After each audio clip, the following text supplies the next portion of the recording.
Sir blitz పేపర్లో రాహుల్ గాంధీ గురించి వచ్చిన కథనంపై మీ కామెంట్స్.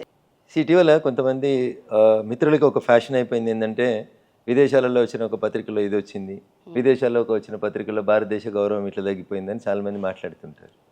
సో ఇన్ని మాటలు మాట్లాడుతున్నటువంటి జర్నలిస్ట్ మిత్రుల్ని, విశ్లేషకుల్ని, మేధావులందరినీ కూడా చివరికి ఎల్ఓపి కదా, రాహుల్ గాంధీ గారు ఎల్ఓపి గారు కాకపోతే లీడర్ ఆఫ్ అపోజిషన్ కాకపోతే నేను మాట్లాడకపోతుంది. నేను కూడా సభలో సభ్యుని కదా. మా సభలో సభ్యుడైనటువంటి ఒక లీడర్ ఆఫ్ అపోజిషన్ గురించి ఒక పత్రిక చండాలమైనటువంటి వార్త రాసింది. సో అది నిజమా అబద్ధమా నాకు తెలియదు. సో జనరల్గా మీరు అడిగారు కదా మీ ఇంట్లో ఎవరు బాధ్యత తీసుకుంటారు అని చెప్పి, అట్లే ఆ ఇంట్లో తల్లి బాధ్యత తీసుకుంటుందేమో. ఆ తల్లిని కలిసి దండం పెట్టి దరఖాస్తు ఇచ్చి ఆ బ్లిడ్జ్ పేపర్ ఇచ్చొద్దామని పోయినా. తల్లి కలవలేదు, అక్కడ రిసెప్షన్లో ఏమన్నారు, ఇచ్చి వచ్చినారు. సో కొడుకు ఏం చేస్తున్నాడు అనేది ఆ పత్రిక రాసింది.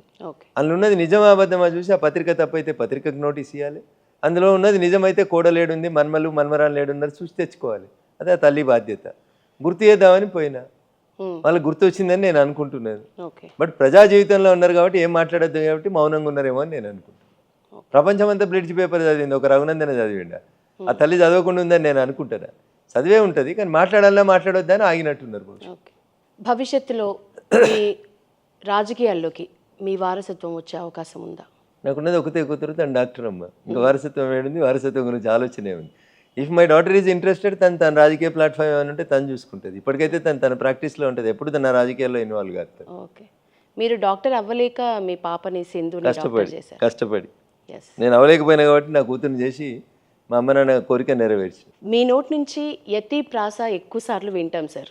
వెంకయ్య నాయుడు టాపిక్ వచ్చినా, కేసీఆర్ గారి టాపిక్ వచ్చినా ఏ మోమాట పడక అడుగు, దాంట్లో ఏం బాధలేదు.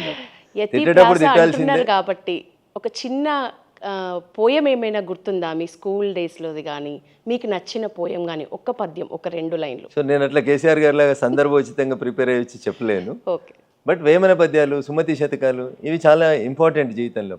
చాలా మంది 4 లైన్లు దీంతో ఏముంటుంది అని అనుకుంటా ఉంటారు.